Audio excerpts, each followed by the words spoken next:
ఉంటే కదా అక్కడ మాకేమైనా పార్లమెంట్లో 9 స్థానాలలో 3వ స్థానం పోయి 7 స్థానాలలో డిపాజిట్లు పోగొట్టుకున్న ఆ పార్టీ గురించి మాకెందుకు భయం ఉంటుందండి? అది పార్టీనా? ఉన్నదా పార్టీ? చెల్లె ఏముంటుంది? మా నాయన చుట్టూ దయ్యాలు ఉన్నాయంటది. ఒకసారి ఏమంటాడు, ఈ చెల్లె ఏమంటుంది, లిల్లి పుట్టుకాలు వచ్చి లేనిపోని చెప్తుందంటాడు. నాకేం తెలుసు? మీరు చెప్పాలి. మళ్ళీ ఆయన ఈ లిల్లి పుట్టానికి ఒక ప్రముఖ నాయకుడి పాత్ర ఉందంట వాళ్ళ సొంత పార్టీలో. ప్రముఖ నాయకుడు అంటే ఎవరో మీరు చెప్పాలి. అంత అస్తవ్యస్తమైన పార్టీ మాకేం పోటీ అంటున్నా. అరే ఇయ్యాల కాదు ప్రముఖ నాయకుడు వాళ్ళ పార్టీలో అని చెప్పింది క్లియర్గా. ఇంత వాళ్ళ పార్టీలో ప్రముఖ నాయకుడి పాత్ర ఉంది, లిల్లి పుట్టు గారిని నా మీద తోలుతుందని చెప్తున్నాము. ఇవన్నీ నాన్ సీరియస్ ఇష్యూ, అవసరం లేని ఇష్యూ, టైం వేస్ట్. కానీ మీతో చేస్తే మాట్లాడాలని మీరు అడిగిందని చెప్తున్నా.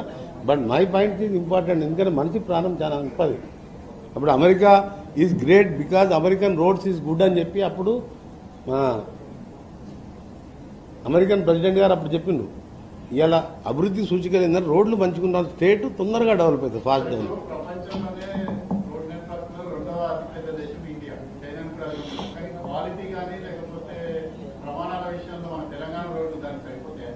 అందుకనే కదా ఇప్పుడు మా ప్రభుత్వం వేసిన రోడ్లు చూడండి, 6,500 కోట్లు. నేను నాన్ ప్లాన్ కింద శాంక్షన్ చేసిన నేను మినిస్టర్గా. ఆ రోడ్స్ నడితే క్వాలిటీ చూడండి. నేను ఎట్లా పర్ఫెక్ట్గా క్వాలిటీ మెయింటైన్ చేస్తున్నాం మేము.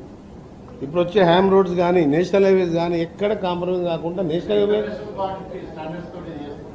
హైవేస్ అన్నీ కూడా ఇంటర్నేషనల్ స్టాండర్డ్లో మా ఇంజనీర్స్ R&B నా శాఖ వాళ్ళే చూస్తారు. నేను రెగ్యులర్గా క్వాలిటీ కూడా మానిటర్ చేస్తుంటాం. అందుకని దాని దగ్గర ఎక్కడ మేము ఈవెన్ నేషనల్ హైవే కూడా కాంప్రమైజ్ కాదు. మోర్త్ కానీ నేషనల్ హైవే కూడా రోడ్స్ విషయంలో క్వాలిటీ విషయంలో మేము హైదరాబాద్ వరంగల్ వేసినాం చూడండి. సిమెంట్ రోడ్ మన్మోహన్ సింగ్ గారు వేసినప్పుడు రోడ్ ఎక్కడ ఒక చిన్న కంకర లేవలే. మన్మోహన్ సింగ్ ఉన్నప్పుడు శాంక్షన్ చేసిన రోడ్ అది తానంచెల్ల నక్కరికెళ్ళి తానంచెల్ల పోయే రోడ్. కానీ మీరు వచ్చి చూడండి, ఇంటర్నేషనల్ స్టాండర్డ్. సంగారెడ్డికి వెళ్ళి మన ఆందోళనకి వెళ్ళి మన కందికి వెళ్ళి వయా ఆందోళన నుంచి నాందేడ్ పోయే రోడ్ చూడండి, ఇంటర్నేషనల్ స్టాండర్డ్. మొత్తం నువ్వు ఏదే ఫారిన్ కంట్రీలో ఉన్నట్టుంటుంది. ఎక్కడ ఒక విలేజ్ టచ్ కాదు. అందులో ఏం లేదు. క్వాలిటీ విషయంలో పర్ఫెక్ట్ మెయింటైన్ చేసి థ్యాంక్ యూ వెరీ మచ్. నాకు సంబంధం లేని విషయాల గురించి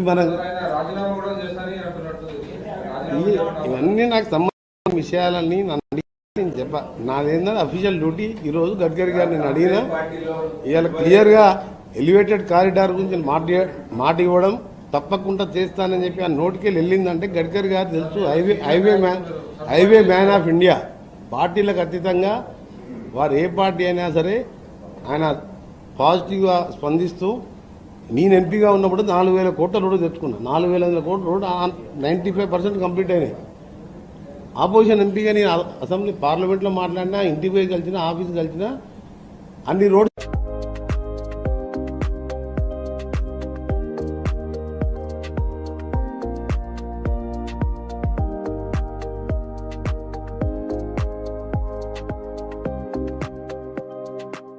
పొలిటికల్ విషయంలో రాజగోపాల్ విషయంలో నో కామెంట్స్. ఎందుకంటే నాకు సంబంధం లేని విషయం.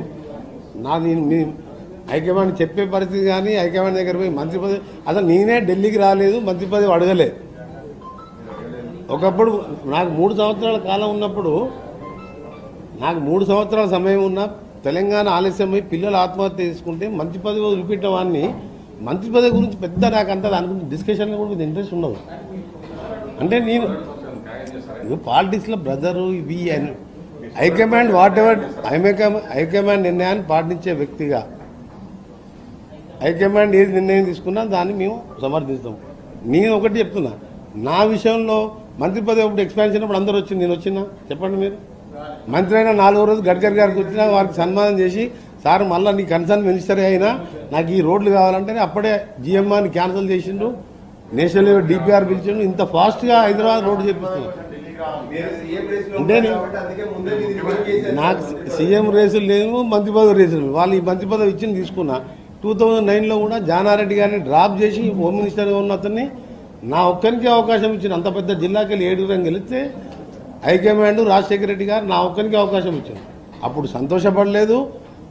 తెలంగాణ విషయంలో పిల్లలు చనిపోతుంటే పిల్లలకు చావకూడదు, అవసరం ఉంటే మనం త్యాగాలు చేయాలని మంత్రి పదవి చేసి సోనియా గాంధీ వచ్చి కలిసి ఎక్స్ప్లెయిన్ చేసి మా ఎంపీలతో పాటు మేమందరం కూడా ఆ రోజు తెలంగాణ సాధించడంలో పదవులు వదిలిపెట్టుకున్నాం. కాబట్టి మంత్రి పదవి అనేది నా దృష్టిలో పెద్ద డిస్కషన్ కాదు.